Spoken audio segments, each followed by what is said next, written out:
बच्चा मिल कैली अर्जी 5 किलो के मिलल पुरजी। बाल बच्चा मिल कैली अर्जी 5 किलो के मिलल पुरजी। मुश्किल भागल गेहूं के मंडा जंडा से छी सबूर। भौजी के जल्दी घूर मुखिया जी के घर छौ बड़ी दूर। ग्राम सेवक सरपंचो डीलर गौरव में छौ चूर। भौजी के जल्दी घूर मुखिया जी के घर छौ बड़ी दूर।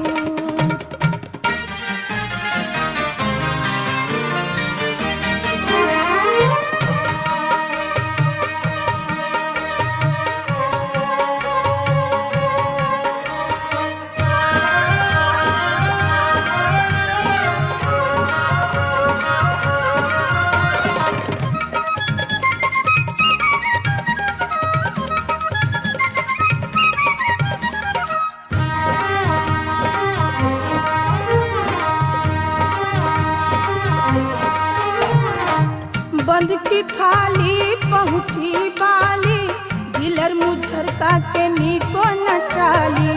बंद की थाली पहुँची बाली डीलर मुझरका के नीको न चाली।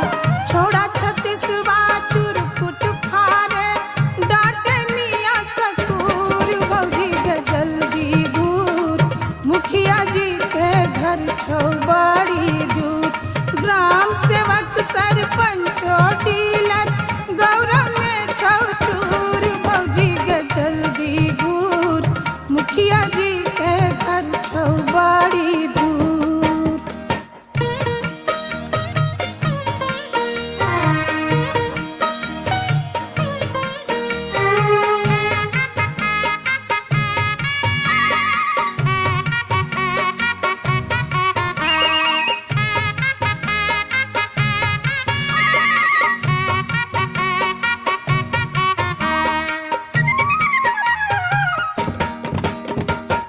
मुँह गरवा के ठोंगा में आटा बुड़बक के सरल सपाटा। मुँह गरवा के ठोंगा में आटा बुड़बक के सरल सपाटा। बिचला टोल के औरतियन पर लाठी के बतवे हूर। भौजी के जल्दी घूर मुखिया जी के घर छौ बड़ी दूर। ग्राम सेवक सरपंचो डीलर गौरव में छौ चूर। भौजी के जल्दी घूर मुखिया जी के घर छौ बड़ी दूर।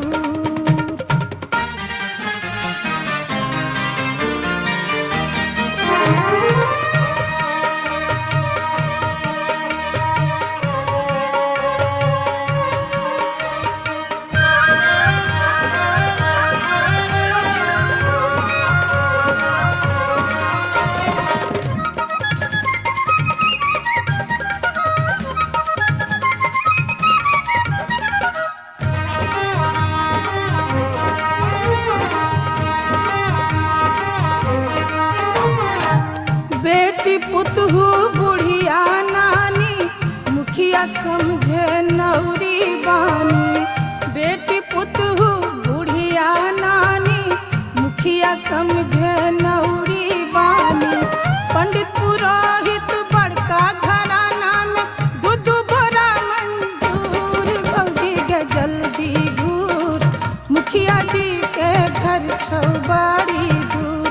ग्राम सेवक सरपंचो डीलर गौरव में छौ चूर। भौजी के जल्दी घूर मुखिया जी के घर छौ बड़ी दूर।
घर छौ बड़ी दूर।